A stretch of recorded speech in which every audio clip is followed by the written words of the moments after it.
Dear students, अस्सलाम वालेकुम। My name is Mehtab मरोत और आज आप पढ़ रहे हैं first year biology. First year biology में सबसे पहला जो हमारा टॉपिक है वो है एंडोप्लाज्मिक रेटिकुलम। इससे पहले आपने सेल वॉल पढ़ा है, सेल मेम्ब्रेन पढ़ी है और साइटोप्लाज्म पढ़ा है। फिर साइटोप्लाज्म के अंदर हमने पढ़ा था कि उसमें डिफरेंट ऑर्गेनेल्स होते हैं। अब बारी बारी उसमें से एक एक ऑर्गेनेल्स को हम स्टडी करेंगे। तो आज जो हमारा पहला टॉपिक है दैट इज़ सेल का एंडोप्लाज्मिक रेटिकुलम। तो एंडोप्लाज्मिक रेटिकुलम क्या चीज़ है? अगर हम इसकी वर्ड्स की ब्रेकडाउन करें तो endorse means is inside, plasmic means cytoplasm of या इन, रेटी means tubular, column means channel और नेटवर्क। इसका मतलब ये है कि ये साइटोप्लाज्म का नेटवर्क है या साइटोप्लाज्म में नेटवर्क है, ऑफ साइटोप्लाज्म या इन साइटोप्लाज्म। इसकी हम डेफिनेशन कैसे कर सकेंगे कि a network of tubular structures present inside cytoplasm extended from nuclear membrane to the cell membrane is called endoplasmic reticulum।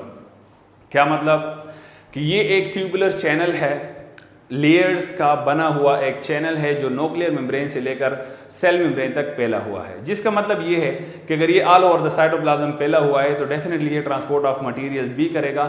और आप ये भी कह सकते हैं कि सेल मेम्ब्रेन और प्लाज्मा मेम्ब्रेन के दरमियान ये एक कनेक्शन के तौर पर काम करता है। तो अगर हम इसकी डिस्कवरी की तरफ आ जाएं तो इसकी डिस्कवरी पे सबसे पहले जो काम किया था वो गार्नियर ने किया था। इन्होंने 1897 में इसको डिस्कवर किया और इसको नाम दिया था अर्गेस्टोप्लाज्म का। अर्गेस्टोप्लाज्म का मतलब होता है राइबोसोम स्टडीड।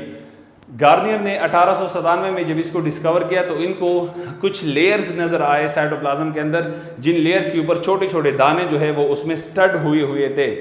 तो आज रफ एंडोप्लाज्मिक रेटिकुलम को भी हम अर्गेस्टोप्लाज्म कह सकते हैं, लेकिन उस वक्त वो छोटे छोटे स्ट्रक्चर्स के स्टड होने की वजह से इन्होंने अर्गेस्टोप्लाज्म का नाम दिया था।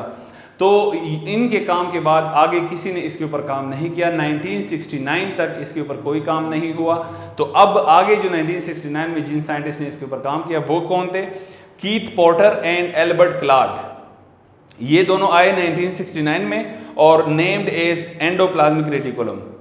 कीथ पॉटर और एल्बर्ट क्लार्क जब आए 1969 में तो इन्होंने एंडोप्लाज्मिक रेटिकुलम को दोबारा रीडिस्कवर किया और उसको जो है नाम दिया एंडोप्लाज्मिक रेटिकुलम का। कंपोजिशन की तरफ आते हैं तो कंपोजिशन में इसमें जो प्रोटीन्स हैं वो 60 to 70% हैं, लाइपिड्स जो हैं वो 30 to 40% हैं, कार्बोहाइड्रेट्स जो हैं वो 5 to 10% हैं, बट ये एडजस्टेड हैं। आप अच्छी तरह आपको पता है कि सेल मेम्ब्रेन की कंपोजिशन में आपने पढ़ा था कि वहां पर प्रोटीन्स 40 to 60% मौजूद होते हैं, जबकि यहां पर प्रोटीन्स 60 to 70% मौजूद है। जिसका मतलब ये है कि एंडोप्लाज्मिक रेटिकुलम के अंदर प्रोटीन्स की तादाद सेल मेम्ब्रेन से ज्यादा होती है। सेल मेम्ब्रेन के अंदर आपने लिपिड्स को देखा था कि वहां पर लिपिड्स की जो कंपोजिशन है वो कितनी होती है 20 to 40%, जबकि यहां पर आप देख रहे हैं ये 30 to 40% है। इसका मतलब है कि लिपिड्स की कंसंट्रेशन भी प्लाज्मा मेम्ब्रेन से ज्यादा है। कार्बोहाइड्रेट्स वही हैं 5 to 10% और एडजस्टेड है। एडजस्टेड का मतलब आप लोगों ने जो सेल मेम्ब्रेन है उसमें पढ़ा था कि किस तरीके से कार्बोहाइड्रेट्स जो है वो एंडोप्लाज्मिक रेटिकुलम के मेम्ब्रेन के अंदर प्रोटीन और लिपिड के साथ कैसे अपने आप को उन्होंने एडजस्ट किया होता है। तो ऑरिजिन, अब सवाल ये है कि एंडोप्लाज्मिक रेटिकुलम जो है वो सेल के अंदर कहाँ से आया?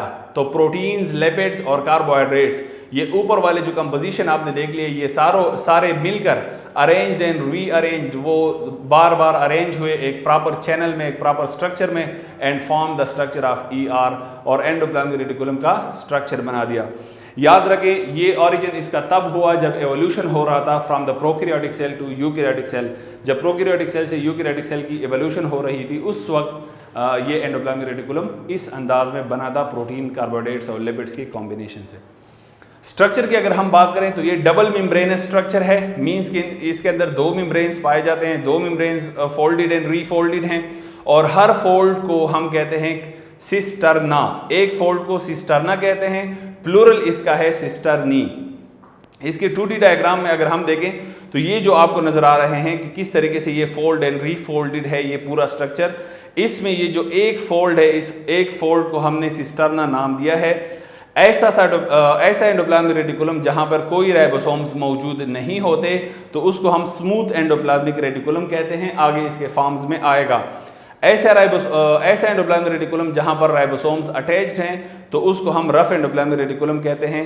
और ये जो आपको दानेदार स्ट्रक्चर्स नजर आ रहे हैं, दाने टाइप स्ट्रक्चर नजर आ रहे हैं, दीज आर राइबोसोम्स। तो ये राइबोसोम्स अगर मौजूद हों तो रफ एंडोप्लाज्मिक रेटिकुलम, नहीं मौजूद तो स्मूथ एंडोप्लाज्मिक रेटिकुलम। तो ये 2D स्ट्रक्चर आपने इसका देख लिया। 3D स्ट्रक्चर के लिए आप अपनी बुक का जो है वो एंडोप्लाज्मिक रेटिकुलम निकालें और वहां पर उसका डायग्राम देखें कि 3D में वो कैसे नजर आता है। नेक्स्ट अगर हम बात करें फॉर्म्स ऑफ एंडोप्लाज्मिक रेटिकुलम की, कि एंडोप्लाज्मिक रेटिकुलम के कौन कौन से फॉर्म्स है और कितने फॉर्म्स है, तो सबसे पहला है रफ एंडोप्लाज्मिक रेटिकुलम, फिर है स्मूथ एंडोप्लाज्मिक रेटिकुलम। तो रफ एंडोप्लाज्मिक रेटिकुलम की तरफ आते हैं कि ribosomes on the surface involved in protein synthesis because of ribosomes. Rough endoplasmic reticulum के ऊपर चूंकि राइबोसोम्स पाए जाते हैं, इसी वजह से तो उन्हें रफ कहा जाता है, क्योंकि वो खुरदरा खुरदरा सा हमें फील होता है। और उसके बाद जो है ये प्रोटीन सिंथेसिस में इन्वॉल्व होता है। उसकी रीज़न क्या है, क्योंकि इसके अंदर मौजूद होते हैं राइबोसोम्स, और राइबोसोम्स आपको अच्छी तरह पता है कि वो प्रोटीन सिंथेसिस में हेल्प करते हैं। अगला आने वाला टॉपिक राइबोसोम्स है, इंशाल्लाह वहाँ पे हम देखेंगे कि किस तरह राइबोसोम्स जो है वो प्रोटीन सिंथेसिस में हेल्प करता है। अब जब राइबोसोम इसके ऊपर मौजूद है तो ये भी प्रोटीन सिंथेसिस में हेल्प करेगा। SER स्मूथ एंडोप्लाज्मिक रेटिकुलम कौन सा होता है? नो राइबोसोम्स अपॉन सरफेस, इसके सरफेस पर कोई राइबोसोम नहीं होते। Involve in lipid formation, lipid formation में इन्वॉल्व होते हैं because of enzymes present for the process. Smooth endoplasmic reticulum जो है उसके ऊपर कोई राइबोसोम्स नहीं होते, लेकिन उसके अंदर ऐसे एंजाइम्स होते हैं जो कि लिपिड्स फॉर्मेशन में काम आते हैं, लिपिड्स फॉर्मेशन में जो है वो काम करते हैं। तो अगर ऐसे एंजाइम्स मौजूद हों जो लिपिड फॉर्मेशन में काम करें और वो एंजाइम मौजूद हों SER में, तो डेफिनेटली SER एक अरीना के तौर पर पाया जाता है किसके लिए? लिपिड्स के फॉर्मेशन के लिए। इसके अलावा SER यानी स्मूथ एंडोप्लाज्मिक रेटिकुलम की कुछ स्पेशल कैरेक्टरिस्टिक्स है, कुछ स्पेशलिटी है, वो क्या है? तो उसकी तरफ आ जाए। स्पेशलिटी ऑफ SER, सबसे पहली बात यह कि ये लिपिड्स की फॉर्मेशन करता है। किससे लिपिड्स को बनाता है? फैटी एसिड एंड ग्लाइसरॉल से। फैटी एसिड और ग्लाइसरॉल को इकट्ठा करके उससे लिपिड्स बनाता है। कैसे बनाता है? Absorb from the gut. जब हम खाना खाते हैं तो हमारा जो एलिमेंट्री कैनाल है, पूरा alimentary canal mouth to anus, that is called gut. तो इस गट के अंदर जो लिपिड्स या प्रोटीन्स या ग्लाइसरॉल्स, जितनी भी हमारे जो भी चीज़ें हम खाते हैं, उन चीज़ों की जब ब्रेकडाउन होती है, ऐसी अगर हमने कोई लिपिड्स खाए हैं उसकी ब्रेकडाउन हुई है तो फैटी एसिड और ग्लाइसरॉल वहाँ पे बन चुके होते हैं। तो ये उसको वहाँ से एब्जॉर्ब कर लेता है। किसके ज़रिए? ब्लड के ज़रिए। ब्लड के ज़रिए वहाँ से एब्जॉर्ब कर लेता है और उन फैटी एसिड और ग्लाइसरॉल को दोबारा मिला के उससे लिपिड्स बना लेता है। जिस तरह हमारी बॉडी में जो चर्बी बनती है वो चर्बी इस अंदाज से बनती है। तो फिर ये क्या करता है? Transport to Golgi complex. ये इस लिपिड्स को बनाकर फिर गोल्जी कॉम्प्लेक्स को ट्रांसपोर्ट कर देता है। आगे फिर क्या होता है? नेक्स्ट जो है हार्मोन्स प्रोडक्शन भी ये करता है। किस तरह इनिशिएट करता है उसको? जिस तरह हमारे पास कार्टिकोस्टेरॉइड्स हार्मोन है, टेस्टोस्टेरोन है या एस्ट्रोजन है, ये कुछ टाइप ऑफ हार्मोन्स हैं। इन हार्मोन्स की प्रोडक्शन ये स्मूथ एंडोप्लाज्मिक रेटिकुलम पूरा तो नहीं करता, लेकिन इनिशिएट जरूर करता है। अक्सर आपने देखा होगा हमारे माशरे में भी ऐसे कुछ लोग होते हैं जो झगड़ा पूरा तो नहीं करते लेकिन इनिशिएट कर लेते हैं, कैटलिस्ट के तौर पर काम करते हैं, काम शुरू कर लेते हैं फिर छोड़कर भाग जाते हैं। ऐसे ही ये भी होते हैं।